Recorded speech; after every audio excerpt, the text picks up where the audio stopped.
अभी तक कैंडिडेट घोषित नहीं हुआ है, क्या हमें उम्मीद है कि बहुत जल्द आपको खबर मिलेगी कि ग्वालियर लोकसभा से भी और मुरैना से भी जो हमारे प्रत्याशी है कांग्रेस पार्टी के, उनका नाम जहाँ तक मुझे जानकारी है कि आजकल में डिक्लेयर होना चाहिए है। हमें तो बस इसी की इंतजारी है, क्योंकि क्या है कि सब कार्यकर्ता में काफी जोश भी है, उत्साह भी है। इतना जल्द टिकट घोषित होगा उतना हमें लाभ मिलेगा, क्योंकि इस बार जो मैंने जो स्वयं माहौल देखा है मुरैना में भी ग्वालियर में भी, संभावना है कि अब 2 सीटों पे इस बार हम जीत सकते हैं बहुत सालों बाद। वीडी शर्मा ने प्रेस कॉन्फ्रेंस करके कहा है कि तमाम आरोप लगाए कमलनाथ जी पे भ्रष्टाचार के लिए, 2019 सरकार में बहुत भ्रष्टाचार हुआ है। उनका ये भी कहना है कि वीडी को उनके खिलाफ सबूत मिले, उनके सहयोगियों के खिलाफ सबूत मिले। वीडी शर्मा जी को मैं कहना चाहता हूँ, कमलनाथ जी का जो कार्यकाल रहा था 15 महीनों का, उन्होंने निस्वार्थ काम जनता के लिए किया था।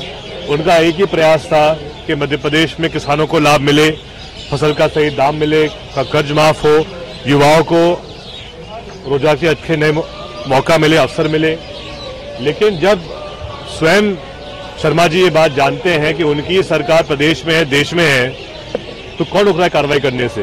कहीं ना कहीं ये बात हम सब जानते हैं, कमलनाथ जी पर एक भी कोई ऐसा कोई मुद्दा है नहीं कि उनको घेर सकते हैं। उन्होंने बहुत प्रयास किया है, बहुत वो अलग अलग प्रकार के षड्यंत्र का प्रयास किया है, लेकिन कमलनाथ जी को वो अभी तक घेर नहीं पाए हैं।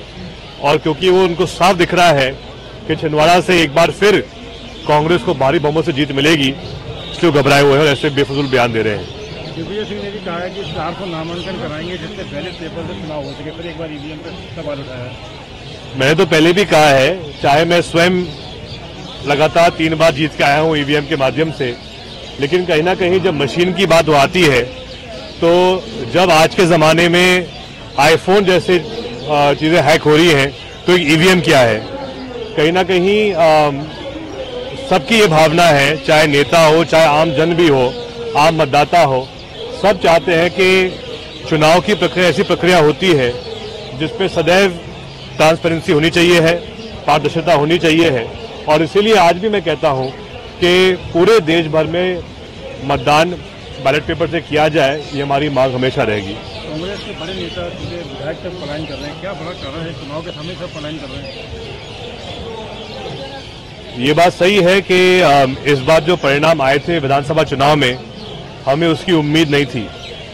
लेकिन जो भी लोग कांग्रेस छोड़ के भाजपा में जा रहे हैं, उनको ये विचार करना चाहिए है कि जिस शुरुआत जब ये घटनाक्रम की हुई थी 2020 में, जब सिंधिया जी स्वयं गए थे, उनके साथ विधायक गए थे, उनके अधिकतर विधायक और वो लोग कहाँ पर हैं आज? इमरती देवी की हम बात करें, क्या वो विधायक या मंत्री है आज के दिन? नहीं है। आप बात करें मुरैना की, तो रघुराज कंसाना जी की बात करें, वो भी आज कोई पद पे नहीं है। हम बात करें कमलेश जाटव जी की, वो भी आज कोई पद पे नहीं है। मुन्नालाल गोयल जी की हम बात करें, वो भी आज कोई पद पे नहीं है। तो जो लोग को कांग्रेस ने विधायक बनाया था, आज उनकी कोई भी उनका सम्मान नहीं बचा है भाजपा में। और जब भाजपा के नेता स्वयं कह रहे हैं कि कचरा आ रहा है हमारी पार्टी में, तो फिर कोई क्यों जाएगा कांग्रेस छोड़ के? लेकिन जो लोग छोड़ के गए भी हैं, कांग्रेस छोड़ के गए हैं, कहीं ना कहीं उनको भी अब इसका एहसास हो रहा है कि भाजपा में ना उनका सम्मान है, ना उनकी इज्जत है।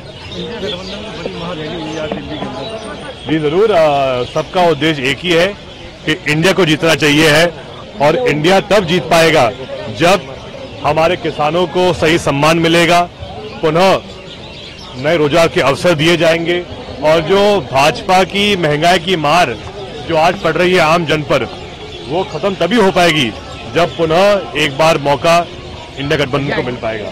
जुड़े रहने के लिए हमारे YouTube चैनल को सब्सक्राइब करें और नई वीडियो की नोटिफिकेशन के लिए बेल आइकॉन को दबाएं।